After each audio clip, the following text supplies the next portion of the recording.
Berapa banyak dari saudara percaya kalau Tuhan ada dalam hidup kita, kemuliaan Allah bersinar melalui hidup kita. Boleh lambaikan tangan saudara. Kasih salam dulu kiri dan kanan Anda, katakan wajahmu penuh dengan kemuliaan Tuhan. Amin. Haleluya.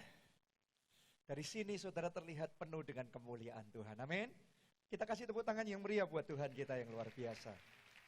Saudaraku, hari ini kita akan memulai sebuah seri khotbah baru. Judulnya adalah Unlimited Vision atau visi yang tanpa batas. Saya mau ngomong begini kepada saudara semua di tempat ini. Tuhan mau kita punya visi yang tanpa batas. Amin. Jangan visinya kecil-kecil, jangan visinya terbatas, tapi Tuhan mau visi kita tanpa batas. Nah, mari kita buka Alkitab kita baca Kejadian pasal yang ke-15, ayat 1 sampai ayat yang ke-6. Saya bacakan buat saudara. Kemudian, datanglah firman Tuhan kepada Abram dalam suatu penglihatan. Janganlah takut, Abram, akulah perisaimu, upahmu akan sangat besar. Tuhan kalau kasih upah, enggak biasa-biasa. Tuhan kalau kasih berkat, enggak biasa-biasa. Hari ini saya percaya Tuhan ngomong sama setiap orang di tempat ini. Berkatmu akan sangat besar. Amin. Upahmu akan sangat besar. Boleh katakan amin. Boleh kasih tepuk tangannya yang meriah buat Tuhan kita. Haleluya. Kita lanjutkan lagi. Ayat 2.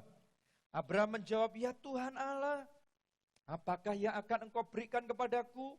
Karena aku akan meninggal dengan tidak mempunyai anak. Dan yang akan mewarisi rumahku ialah Eliezer, orang Damsyik itu. Lagi kata Abraham, engkau tidak memberikan kepadaku keturunan, sehingga seorang hambaku nanti menjadi ahli warisku. Tetapi datanglah firman Tuhan kepadanya, demikian, orang ini tidak akan menjadi ahli warismu, melainkan anak kandungmu. Dialah yang akan menjadi ahli warismu. Lalu Tuhan membawa Abram keluar. Ini keluar dari kemahnya, dari tendanya.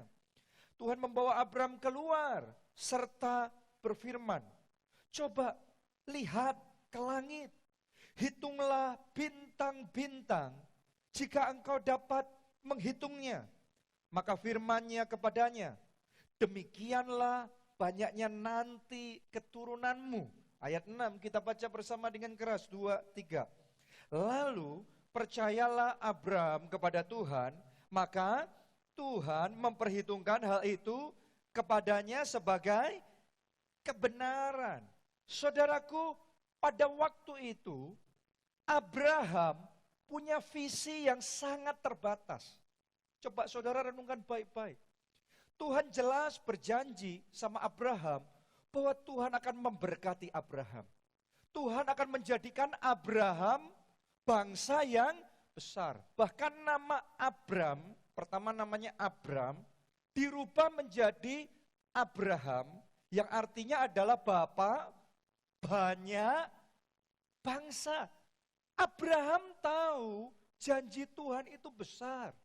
Berkat yang Tuhan mau berikan dalam hidupnya besar. Abraham dengar janji itu. Abraham dengar firman itu berulang kali Tuhan datang dan Tuhan katakan kepada Abraham. Akan tetapi sekian tahun dia menanti. Sekian tahun dia berharap supaya Tuhan mengaruniakan keturunan kepada dia. Tapi tidak juga Abraham mendapatkan anak. Sehingga akhirnya sampai di satu titik saudaraku, pemikirannya, pandangannya jadi terbatas. Terbatas oleh situasinya. Terbatas oleh keadaannya. Terbatas oleh keterbatasannya sendiri. Jadi sekalipun visi Tuhan dalam hidup Abraham itu besar dan sangat besar. Tapi karena situasi dan kondisinya, Abraham pemikirannya jadi kecil. Abraham pemikirannya jadi terbatas. Bahkan Tuhan datang sama Abraham, kemudian berkata, Abraham, aku akan memberikan upah yang sangat besar. Saudara, kalau dengar Tuhan ngomong begitu di dalam hidup saudara, saya percaya kita akan lompat-lompat, kita akan ngomong amin, haleluya. Betul saudaraku? Itu luar biasa Tuhan yang ngomong sendiri. Tapi Abraham karena hatinya sudah tawar, karena dia melihat situasi kondisi rasanya tidak mungkin. Dikasih janji yang besar, jawaban Abraham, buat apa Tuhan? Berkat banyak-banyak, buat apa Tuhan? Janji yang muluk-muluk. Akhirnya semuanya akan jadi percuma. Saudaraku, pada waktu itu pemikiran Abraham sempit. Pada waktu itu karena situasi dan kondisi, Abraham kehidupannya jadi terbatas. Visinya jadi terbatas. Kadang-kadang dalam hidup kita juga ngalami begitu. Berapa banyak di tempat ini yang percaya Tuhan punya rencana besar dalam hidup saudara. Tuhan mau melakukan perkara-perkara besar dalam hidup saudara. Tuhan mau memberikan berkat yang besar dalam hidup saudara. Boleh angkat tangannya tinggi-tinggi. Semuanya percaya? Tapi kadang-kadang di dalam perjuangan kita, kadang-kadang masalah datang, persoalan datang. Perjuangan kita bukannya maju, tapi jalan di tempat. Bahkan sebagian dari saudara bertahun-tahun bukan cuma jalan di tempat. Lama-lama mulai mundur. Lama-lama rasanya tambah ketinggalan dibandingkan yang lainnya. Maju lebih cepat, tetapi kita rasanya ketinggalan. Bertahun-tahun kita sudah mengimani, kita sudah percaya, kita sudah do our best, lakukan yang terbaik. Tetapi situasi kondisi kita sepertinya tidak ada perubahan sama sekali. Tidak ada tanda-tanda bahwa apa yang Tuhan janjikan bakal tergenapi. Kadang-kadang kalau saudara nggak hati-hati dalam situasi seperti itu, ya kita bisa berpikir sama seperti Abraham. Ya sudah, mungkin nasib saya sejauh ini, mungkin perjuangan saya sejauh ini, mungkin inilah ya hidup saya, ya sudah, saya akan jalani dan saya akan lalui. Karena kenyataan bicaranya seperti ini. Tanpa sadar, kita biarkan situasi dan kondisi yang kita alami mengotakkan kita jadi sangat sempit. Hidupnya jadi sempit, pemikirannya jadi sempit, imannya jadi sempit. Kita tahu rencana Tuhan, tapi kita biarkan situasi kondisi kita membuat kita jadi sempit. Beberapa dari saudara sudah bekerja, Anda punya kerinduan. Suatu saat saudara akan punya rumah milik saudara sendiri. Anda bekerja keras, Anda mengimani untuk saudara bisa beli rumah. Tapi sudah belasan tahun bekerja, bahkan sudah puluhan tahun bekerja. Bahkan untuk bayar DP saja rasanya tidak akan pernah bisa. Itu situasi, itu kondisi yang terjadi.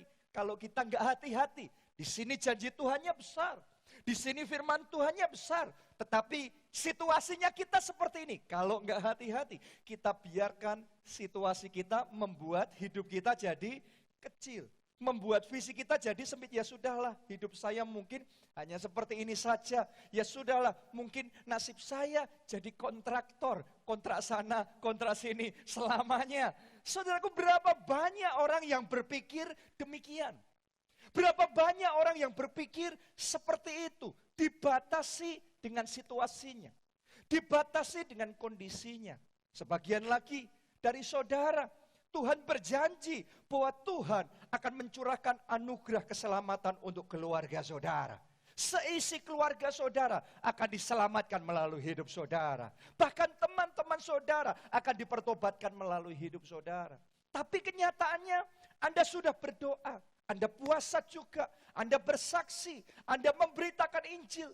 Mereka bukannya menerima, tapi mereka malah menolak mentah-mentah. Mereka malah mengatai kita yang tidak-tidak. Mereka malah merendahkan, meremehkan kita. Sehingga rasanya kita berpikir, ya mungkin memang mereka nggak akan pernah mau. Mungkin keluarga saya nggak akan pernah mau menerima. Mungkin memang mereka ya sudah hidupnya jalannya seperti itu. Saudaraku, tanpa kita sadari, kita ada dalam situasi dan kita ada dalam kondisi yang sama seperti yang dialami oleh Abraham pada waktu itu. Sebagian lagi di antara saudara, mungkin saudara pada saat ini sedang bergumul dengan sakit penyakit. di dalam tubuh saudara. Ketika Anda datang ke gereja, Anda dengar pendeta khotbah bahwa oleh bilur-bilurnya sakit penyakit kita disembuhkan. Ya, Anda amin, haleluya. Anda percayai dengan iman, saya terima. Tapi rasanya gak peduli saudara imanin seperti apapun, sampai hari ini sakit penyakit itu tetap saja tidak sembuh. Bahkan bertambah parah. Sehingga kalau kita gak hati-hati, sekali lagi, pikiran kita akan dikecilkan oleh situasi kondisi kita. Pikiran kita, visi kita, iman kita dibuat jadi sempit, jadi terbatas gara-gara keadaan kita. Seperti yang dialami oleh Abraham. Itu sebabnya saudaraku, kalau Anda perhatikan dengan sungguh-sungguh, ketika Abraham dalam situasi seperti itu, Tuhan harus melakukan satu hal, supaya breakthrough terjadi dalam hidup Abraham. Tadi kita baca bersama, Tuhan bawa Abraham keluar dari kemahnya untuk melihat bintang-bintang di langit. Saudaraku, coba Anda renungkan, kemah Abraham itu sempit. Ya, kemah berapa sih besarnya? Kemah itu bicara tentang situasinya. Kemah itu bicara tentang keadaannya. Kemah itu bicara tentang kehidupannya yang dia lihat, yang bisa kepegang dengan tangan sekarang ini, oke? Yang bisa kita pegang sekarang ini. Tapi Tuhan bawa Abraham keluar dari kemahnya, keluar dari pakemnya, keluar dari kebiasaannya, keluar dari situasi kondisinya. Kemudian Tuhan suruh Abraham lihat ke langit. Hitunglah bintang-bintang itu. Saya tanya sama saudara, kalau kemah jelas kita bisa pegang. Kalau bintang bisa kepegang enggak? Seolah-olah bintang itu masih jauh. Seolah-olah bintang itu muluk-muluk, non jauh di sana. Tapi Tuhan ngomong gini, Abraham, lihatlah bintang-bintang di langit. Dan Tuhan katakan, sebanyak itulah keturunanmu. Saudaraku, hari ini saya percaya, itu juga yang Tuhan sedang lakukan dalam hidup banyak orang di tempat ini. Tuhan mau bawa saudara keluar dari situasi, kondisi saudara, dari keadaan saudara, dari apa yang Anda alami pada saat ini. Dan Tuhan ngomong sama saudara, lihatlah bintang-bintang di langit. Itu janji Tuhan. Hari ini saya ngomong sama saudara, lihat janji Tuhan. Tangkap rema firman Tuhan. Percayai bintang janji Tuhan dalam hidup saudara. Kalau Anda percaya, apa yang harusnya mustahil akan menjadi tidak mustahil. Karena bagi Tuhan tidak ada yang mustahil. Boleh kita katakan amin. Tepuk tangannya yang paling meriah buat Tuhan kita. Amin. Jadi hari ini saya ingin ajak saudara untuk buka hati, supaya kita keluar sesaat dari situasi kita. Dari pakem kita, dari cara kita, dari pola hidup kita sekarang ini. Supaya apa? Supaya Tuhan bisa lakukan hal yang baru dalam hidup kita.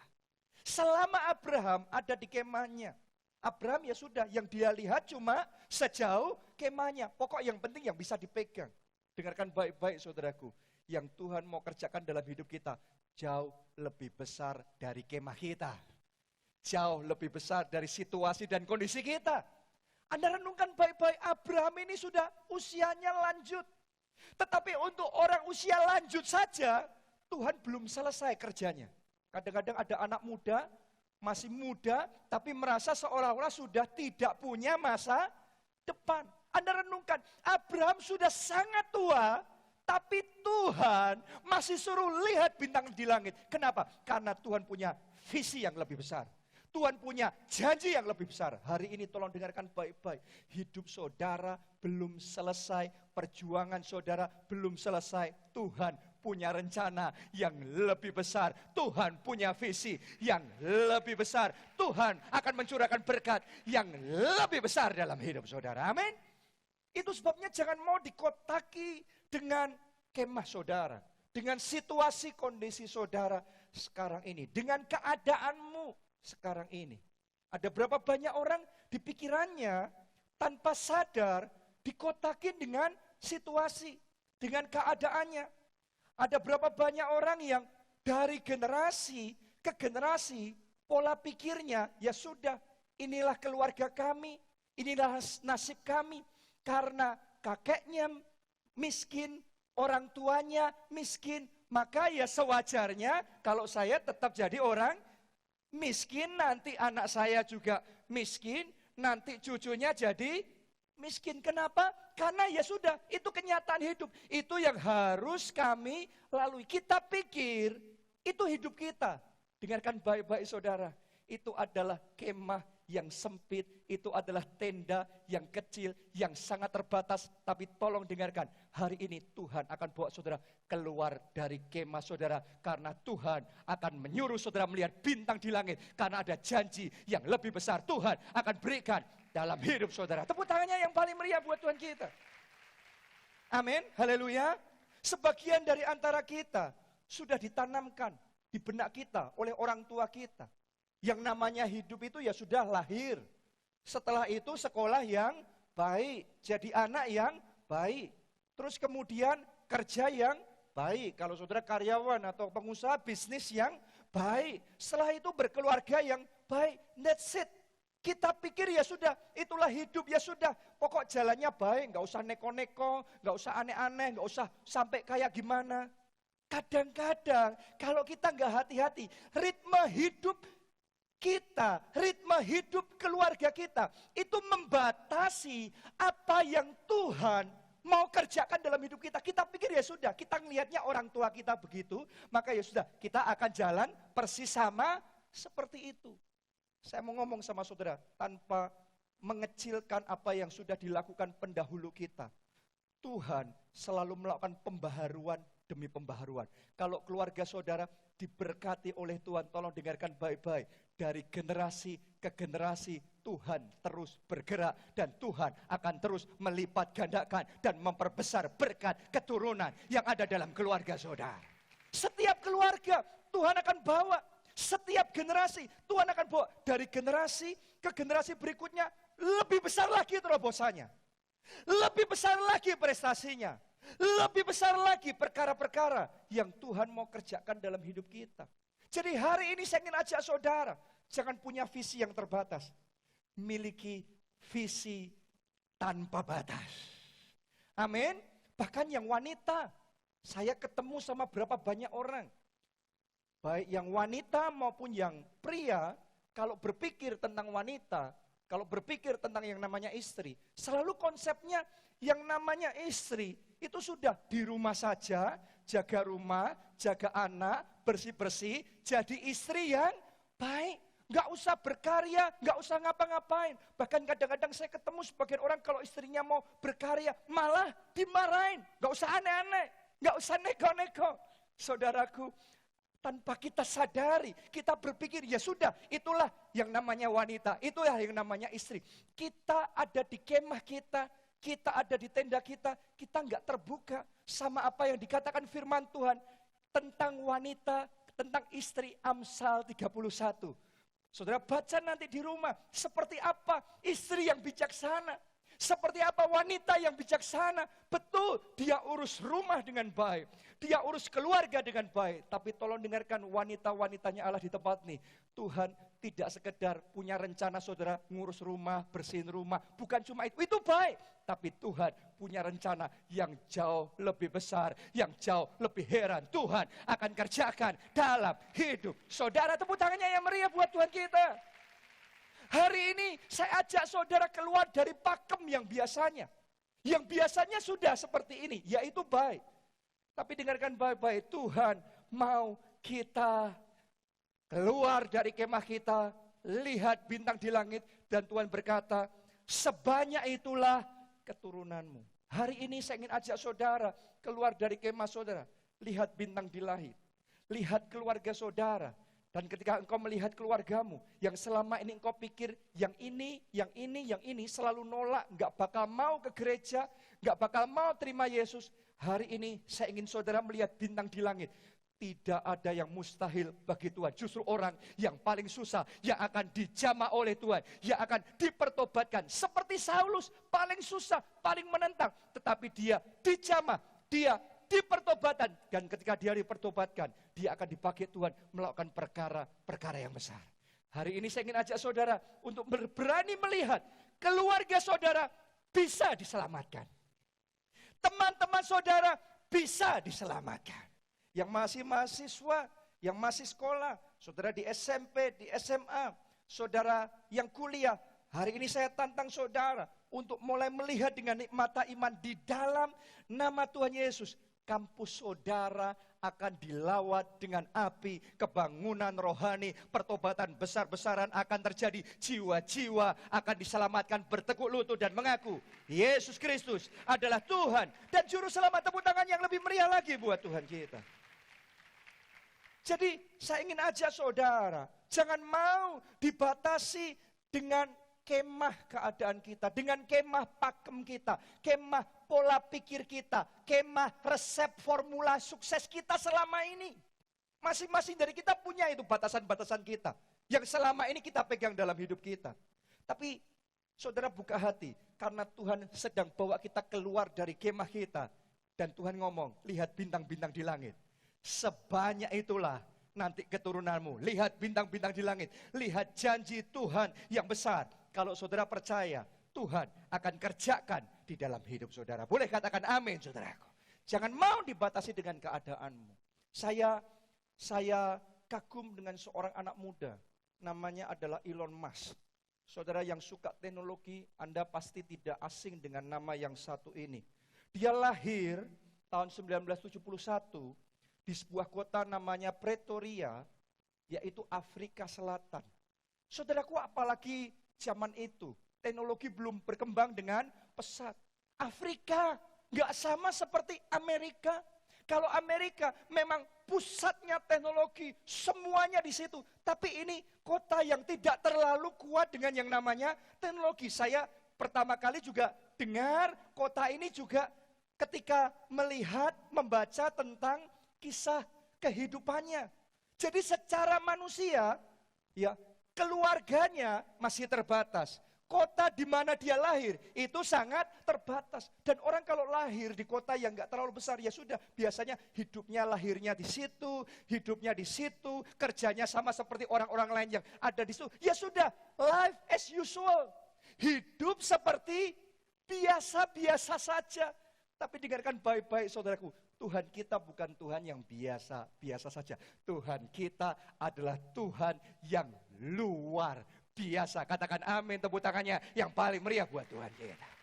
Orang ini sekalipun keadaan, situasi kondisinya terbatas, tapi dia punya visi yang tanpa batas. Saya ketika membaca kisah hidupnya, saya heran. Di usia 10 tahun, dia sudah membeli komputer pertamanya, belajar sendiri tentang software, buat software. Terus dia buat software tentang games, dia jual di usia itu $500. Oke, dimulai sejak dari kecil. Padahal orang tuanya nggak ngerti tentang yang begitu-begituan. Saudaraku, tahun 95 dia belajar, terus kemudian dia buat bisnis konten. Jadi dia buat yang namanya informasi di internet, semuanya dikumpulin. Terus dia jual, saudaraku. Dan luar biasa sekali. Dia mengalami terobosan yang besar. Kemudian pada bulan Maret 1999, dia mendirikan yang namanya, kalau saudara pernah dengar, Anda main di internet, saudara bayar online dan lain sebagainya, ada yang namanya PayPal. Ya, Anda tahu? Itu dia yang buat. Dan kemudian itu sukses besar. Dan ketika dia jual itu saudaraku, ya dibayar oleh eBay itu 1,5 miliar US dollar. Anda bayangin, buat anak yang asing sama teknologi, yang gak ngerti sama yang begitu-begituan, tapi bisa buat sampai seperti itu. Terus bukan sampai di situ saja. Ya, dia Juni 2002 mendirikan perusahaan ketiganya, yaitu yang dia sebut SpaceX, ya, yaitu saudaraku dia mendirikan perusahaan roket untuk keluar angkasa. Biasanya perusahaan kayak gitu, yang roket keluar angkasa itu NASA, itu harus proyek pemerintah. Itu butuh dana yang sangat besar. Ya, kok ini swasta, ini pribadi bisa mendirikan, mau buat roket dan lain sebagainya. Ketika ditanya sama orang, emangnya kamu pernah belajar tentang roket? Emangnya kamu ngerti tentang roket? Dia ngomong, saya nggak ngerti apa-apa tentang roket. Tapi saya sekarang banyak baca buku tentang roket. Anda dengarkan baik-baik. Kadang-kadang orang ngomong, oh saya nggak bisa, saya nggak punya skill itu, saya nggak punya modalnya. Setelah itu ya sudah, kita biarkan nggak punya skill, nggak punya modal, nggak punya kenalan untuk memfreeze kita, membekukan langkah kita. Ya sudah, mau apa? Nggak bisa apa-apa. Tapi dia tidak, nggak punya ini, nggak punya itu. Dia nggak punya skillnya, dia belajar, dia kejar, dia berjuang. Akhirnya berhasil juga. Bukan cuma sampai di situ saja. Dia kemudian mendirikan perusahaan baru lagi yang namanya Solar City. Saudaraku, Solar City itu adalah membuat panel-panel solar. Jadi kalau listrik begini kan harus dari PLN, benar gak? Kalau kita gini listrik dari PLN. Jadi dia buat solar panel tenaga surya ditaruh di atas. Jadi sinar matahari itu bisa diambil, ditangkap dan dirubah jadi listrik. Dan sekarang itu jadi perusahaan yang sangat maju, yang terbesar di Amerika untuk industri itu. Saudaraku, memasang panel-panel solar ini di berbagai rumah di Amerika dan booming luar biasa. Padahal dia nggak ngerti apa-apa. Tadinya dia juga nggak ngerti apa itu solar panel, dia nggak punya pengalaman. Tapi dengarkan baik-baik, dia tidak membiarkan keterbatasannya untuk mengunci langkahnya, untuk membekukan langkahnya, menghentikan langkahnya. Dia percaya sekalipun kemahnya kecil, tapi ada bintang-bintang di langit. Dia nggak sampai di situ. Sekarang dia buat yang namanya Tesla, yaitu mobil yang nanti juga tenaga listrik, pakai baterai dan lain sebagainya. Jadi nggak lagi pakai bensin, nggak lagi pakai solar. Saudaraku, perjuangannya luar biasa. Anda bayangin, dari keluarga orang Afrika, lahir di sana, semua terbatas. Kemahnya terbatas, tapi karena dia berani melihat jauh ke depan, bintang-bintang di langit, maka yang tadinya terbatas, jadi tidak terbatas. Hari ini saya berdoa, Tuhan bukakan mata rohani saudara. Amin. Saya melihat dengan iman saya di dalam nama Yesus, akan ada orang-orang di tempat ini. Tuhan akan melakukan terobosan besar dalam hidup saudara. Sekarang Anda biasa-biasa. Sekarang situasi kondisi saudara serba terbatas. Tetapi karena engkau punya Tuhan yang tidak terbatas, maka akan ada prestasi-prestasi besar terjadi dalam hidup saudara. Akan ada terobosan-terobosan besar Tuhan kerjakan dalam hidup saudara. Akan ada kemenangan demi kemenangan yang engkau alami dalam hidupmu. Boleh katakan amin. Tepuk tangannya yang paling meriah buat Tuhan kita. Saya tantang saudara untuk merenung sebentar. Seperti apa kemahmu? Coba saudara renungkan. Kemah saudara sekarang seperti apa? Yang membatasi saudara apa? Tuhan ajak saudara keluar. Lihat bintang di langit. Artinya lebih dari hidupmu sekarang. Lebih dari keadaanmu sekarang. Tuhan mau kerja besar dalam hidup saudara. Beberapa waktu yang lalu saya pergi, saudaraku, ke Amerika, saya pergi ke Singapura dan kemudian menghadiri ya gereja-gereja yang ada di sana. Belajar, ngelihat yang ada di sana. Nah, suatu kali di salah satu gereja yang saya hadiri, saya benar-benar terkagum-kagum. Saya benar-benar tersentuh dan terjamah secara luar biasa. Kenapa? Karena ketika saya datang di gereja itu, ya ini rada berbeda dengan kebanyakan gereja. Kenapa? Karena kebanyakan gereja kalau saudara datang di tempat ini, maka saudara akan selalu melihat dari awal masuk ruangan ini ada worship leadernya, betul?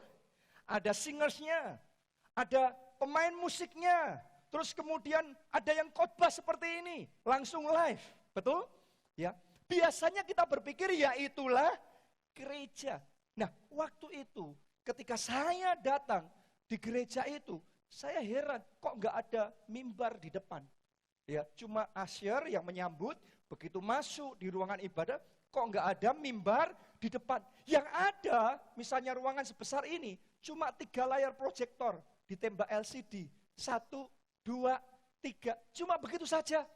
Saya pikir, loh, berarti kita cuma ngelihat LCD ini. Jadi ibadah dari awal sampai akhir, baik pujiannya, baik khotbahnya, baik perjamuan kudusnya, baik doa berkatnya, baik pengumumannya, baik penyambutan buat yang pertama kali hadir, dan semua semua ibadah, semuanya diikuti melalui proyektor. Jadi di gereja utamanya tentunya ibadah seperti ini, tapi di cabang-cabangnya, saya datang di cabangnya. Di cabangnya hanya melihat dari proyektor. Kalau itu dilakukan di Indonesia sekarang, maka kebanyakan orang yang sudah terlanjur pakemnya gereja itu ya harusnya begini. Ya, langsung kita akan buru-buru komentar. Kok gereja kayak begitu? Gak kerasa dong, gak mantep dong. Kurang pengurapan dong, ini dong, gak powerful dong. Dan bla bla bla, ini, itu dan lain sebagainya. Kita kan punya 1001 alasan kita ngomong, wah rasanya jelek, gak bagus, ini dan itu. Tapi saya ngomong sama saudara, saya heran ketika saya ada di tempat itu, saudaraku, dan saya ikuti ibadah itu. Saya sendiri juga dijamah oleh Tuhan. Saya sendiri juga diberkati oleh Tuhan.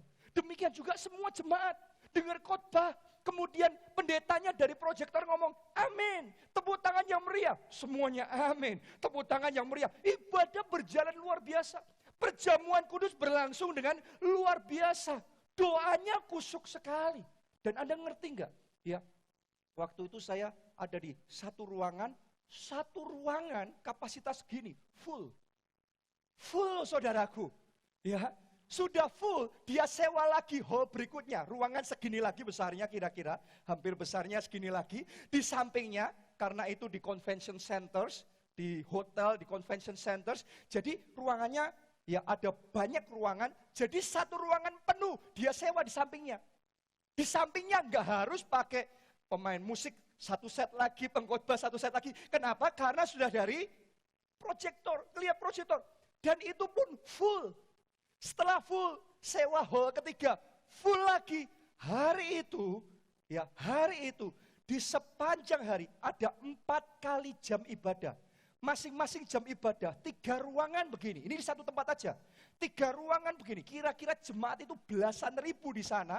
Dari pagi sampai malam melalui proyektor. Ternyata saya belajar pengurapan tidak dibatasi dengan proyektor. Walaupun teknologi yang bekerja, tapi Tuhan bekerja melampaui teknologi-teknologi zaman. Tuhan nyata, mujizat tetap terjadi. Perkara-perkara besar tetap terjadi. Berkat tetap dicurahkan. Akibatnya saudaraku, gereja itu bertumbuh pesat sekali. Gereja pusatnya sudah penuh. Mau bangun seberapa lagi? Ya besar sekali. Tapi dia buka di banyak tempat dan bukanya gampang sekali. Karena di banyak tempat, di tempat-tempat yang baru, tinggal dikasih proyektor. Penuh lagi, buka sampingnya, kasih proyektor. Di tempat yang kecil kalau maupun, ya maksudnya di daerah yang agak terpencil, kalau maupun kasih proyektor lagi. Dan itu kegerakan kencang sekali. Saya ngomong begini sama saudara, ya itu seolah-olah saya tadinya ada di kemah yang biasanya patokannya gereja itu ya begini. Tapi hari itu saya terbuka pemikiran saya. Hari itu ada satu pembukaan baru di benak saya. Bahwa Tuhan tidak bisa dibatasi oleh kemah-kemah kita yang kecil. Sebab Tuhan yang kita sembah adalah Tuhan yang tidak terbatas. Tepuk tangannya yang paling meriah buat Tuhan kita. Bagi Tuhan tidak ada yang mustahil. Bagi Tuhan tidak ada yang tidak mungkin. Bisa. Bisa. Kalau Tuhan sudah janji dalam hidup saudara, tolong dengarkan baik-baik, di dalam nama Yesus pasti tergenapi.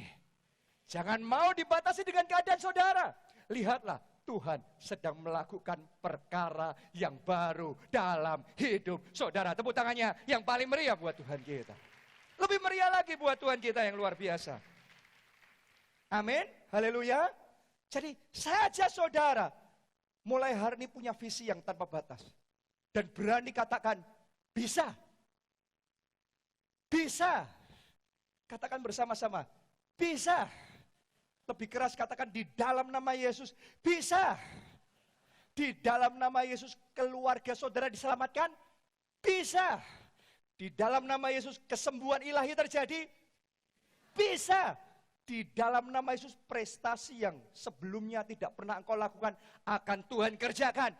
Bisa. Tepuk tangannya yang paling meriah buat Tuhan kita. Amin. Haleluya. Lihat bintang di langit.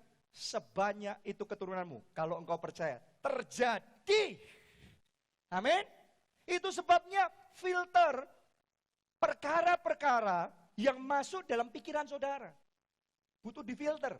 Kita baca Filipi 4 ayat yang ke-8. Nasihat Rasul Paulus buat kita.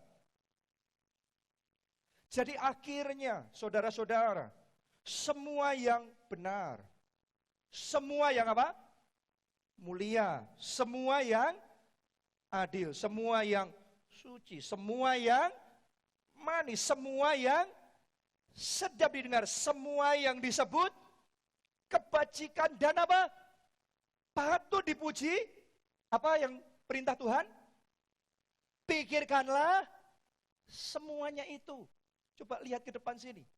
Saya mau ngomong sama saudara, kalau yang kita pikir itu yang negatif terus. Kalau yang kita baca itu beritanya berita krisis ekonomi, gejolak, pembunuhan, korupsi, pokok semua yang negatif-negatif, bencana. Saya yakin hatimu pasti dipenuhi ketakutan dan kekhawatiran. Kenapa? Karena nggak difilter. Benar? Nggak difilter. Kalau saudara bergaulnya sama orang-orang yang kalau ngomong selalu pesimis, ngomongnya selalu nggak mungkin, sukar, mustahil. Saya ngasih tahu saudara, hatimu lama-kelamaan akan jadi sempit. Imanmu lama-kelamaan akan jadi sempit. Engkau mau dibawa Tuhan melakukan sesuatu yang besar. Tapi pasti, bisa enggak ya? Maju enggak ya? Selalu ada keraguan. Selalu ada kebimbangan. Kenapa? Karena kita izinkan yang masuk dalam benak kita adalah pikiran-pikiran yang salah. Karena itu Rasul Paulus menasihati. Semua yang benar. Semua yang adil. Semua yang manis, semua yang sedap didengar, semua yang patut dipuji. Pikirkanlah semuanya itu. Saya jaga dalam hidup saya, memfilter. Pokok kalau yang negatif-negatif saya potong. Karena saya tahu itu akan membatasi hidup saya. Saya tahu itu akan mempengaruhi pikiran dan iman saya. Itu akan membuat visi saya jadi kecil atau jadi besar. Sangat penting. Kalau yang saudara baca adalah kisah-kisah bagaimana orang ngalami mujizat, ngalami kesembuhan, ngalami jawaban doa. Saya yakin imanmu pasti jadi besar. Benar? Tadinya saudara ragu-ragu, tapi saudara percaya bagi Tuhan tidak ada yang mustahil. Orang lain dijawab doanya, doa saya juga pasti dijawab oleh Tuhan. Tepuk tangannya yang meriah buat Tuhan kita. Kalau saudara baca bukunya adalah kisah-kisah sukses orang besar. Kisah-kisah yang luar biasa. Saya yakin hati saudara jadi besar. Keberaniannya jadi besar. Sehingga ketika engkau melangkah, langkahmu jadi mantap. Kenapa? Karena yang baik, karena yang hebat, karena yang luar biasa yang engkau izinkan masuk. Maka hatinya jadi besar, imannya jadi besar, visinya jadi besar. Anda perhatikan, kalau saudara bergaulnya sama orang-orang yang maju, sama orang-orang yang progresif, sama orang-orang yang dinamis, sama orang-orang yang berkobar-kobar, orang yang berapi-api, Anda dekat-dekat dengan mereka, nanti Anda akan temukan pikiran saudara jadi besar. Tiba-tiba iman saudara jadi besar. Tiba-tiba semangat saudara jadi besar. Api kita jadi menyala. Tadinya sudah mau menyerah, sudah mau pensiun, sudah mau putus asa, tapi Anda dekat dengan orang-orang yang maju, semangatmu bangkit kembali. Saudara akan bangkit kembali. Saudara akan maju kembali. Jadi hari ini nasihat firman Tuhan buat kita semua. Saya ingin ingatkan saudara, semua yang benar, semua yang adil, semua yang baik, semua yang positif, semua yang luar biasa, pikirkanlah semuanya itu. Karena sesuai dengan yang kau pikirkan, Tuhan akan kerjakan dalam hidup saudara. Amin. Kasih tepuk tangan yang meriah buat Tuhan kita. Amin. Ini kunci, ini penting sekali. Ya, banyak orang terbatas gara-gara pikirannya salah. Saya ngomong sama saudara begini, ibadah hari Sabtu. Karena kita sedang ibadah hari Sabtu kan? Ya, dulu pertama kali kita mulai, berapa banyak orang berpikir.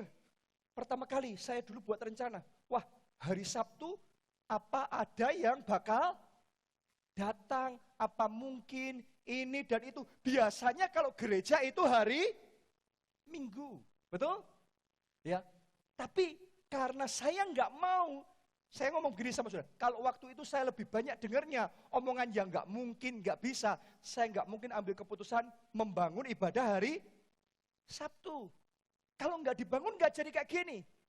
Setelah dibangun jadi begini, setelah jadi begini, orang baru ngomong ternyata bisa. Semua itu mustahil sampai terjadi. Saya ulangi ya, semuanya itu mustahil sampai setelah terjadi. Setelah terjadi, orang yang tadinya ngomong mustahil, sekarang ngomong, oh ternyata bisa. Ya. Dulu juga gitu, gereja kita pertama kali ibadah hari Minggu sore. Ya, terus hari Minggu pagi. Kemudian kita mau buka ibadah jam 7 malam. Orang berpikir, apa ada yang datang jam 7 malam? Itu kemalaman, itu enggak cocok, dan lain sebagainya. Sekarang ibadah jam 7 malam bertumbuh luar biasa. Waktu dulu saya masih ingat, ibadah jam 12 siang, kita mau buka ibadah jam 12. Orang ngomongnya sama saya, Pak itu jam ngantuk, jam makan, jam orang mau tidur, jam semuanya. Yang ngomong bahwa tidak cocok.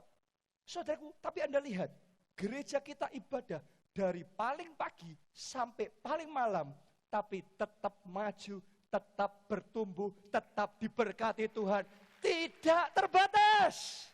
Terjadilah sesuai dengan iman saudara. Sabtu sekarang, bukan nggak mustahil, besok Sabtu penuh, Jumat. Nanti Jumat ngomong lagi orang, wah nggak bisa Jumat begini bla bla bla bla bla.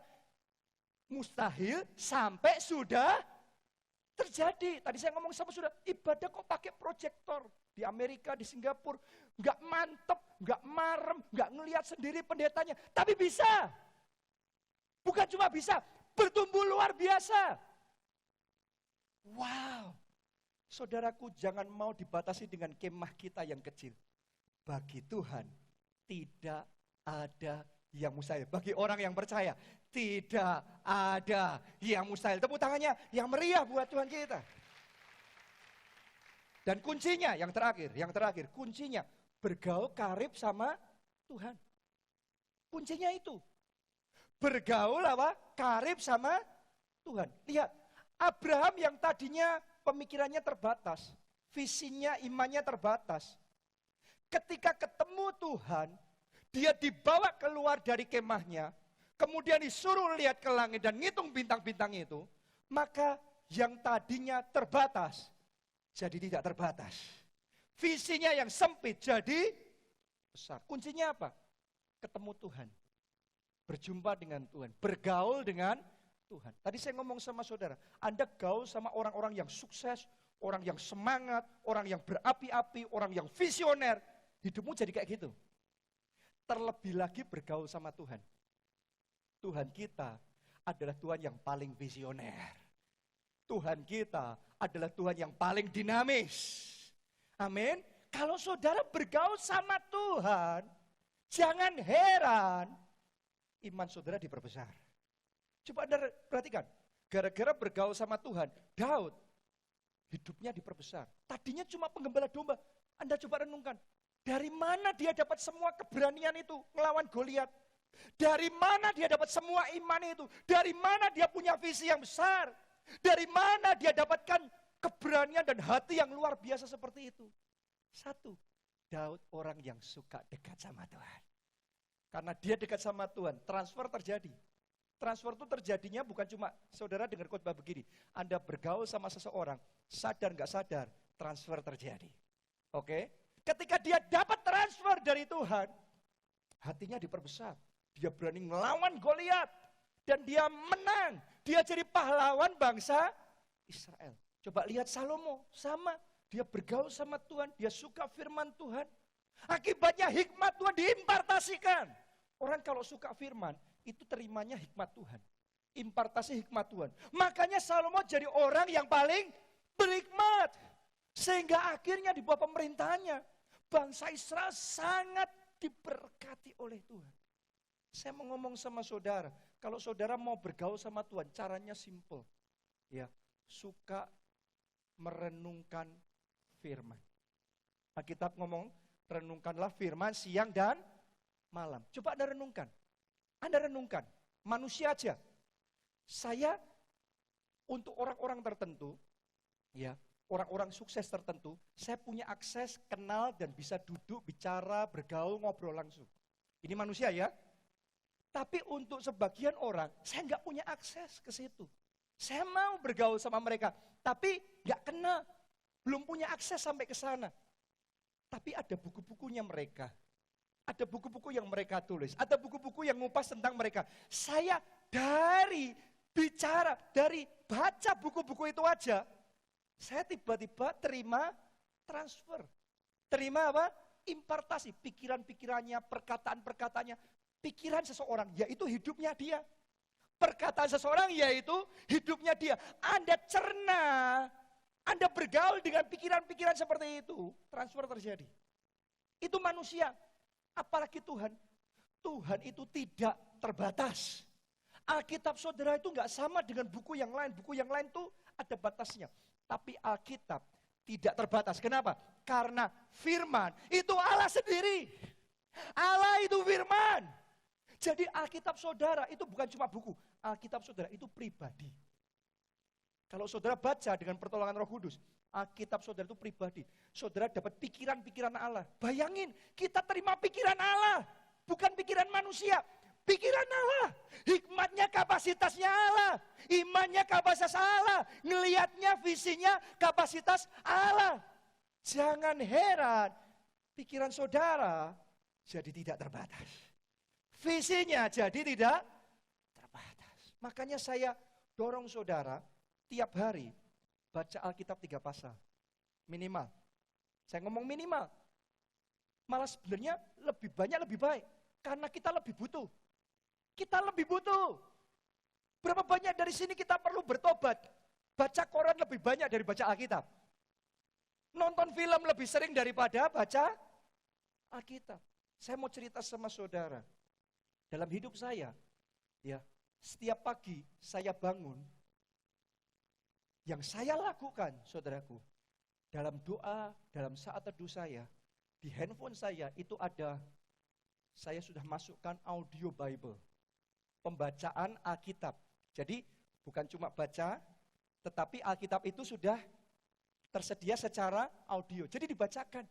Jadi kadang-kadang saya cuma berbaring saja di ranjang saya, oke, dan saya hidupkan audio Bible itu. 5 menit berlalu, 15 menit berlalu, setengah jam berlalu. Amsal dibacakan, Mazmur dibacakan, Matius, Markus, Lukas, Yohanes dibacakan. Sejam kadang berlalu nggak kerasa. Sementara saya dengar diisi dengan firman Tuhan. Ini pikiran-pikiran Allah. Saya berdoa, saya bahasa roh, saya masuk dalam hadirat Tuhan. Dan selesai 1 jam, kadang lebih. Saudaraku, spirit ini jadi penuh. Roh ini jadi penuh. Pengurapan jadi penuh. Imannya dibangkitkan kembali. Rohnya dikobarkan kembali. Itu jadi power yang luar biasa. Hari ini saya ajak saudara, ambil komitmen bergaul sama Tuhan. Ambil komitmen bergaul sama pikiran-pikiran Tuhan. Firman Tuhan. Maka hidupmu yang terbatas akan jadi tidak terbatas. Mulai hari ini, tidak terbatas. Keterbatasan saudara disingkirkan, diganti dengan ketidakterbatasan Tuhan. Bisa. Hutang yang besar itu lunas. Bisa. Amin.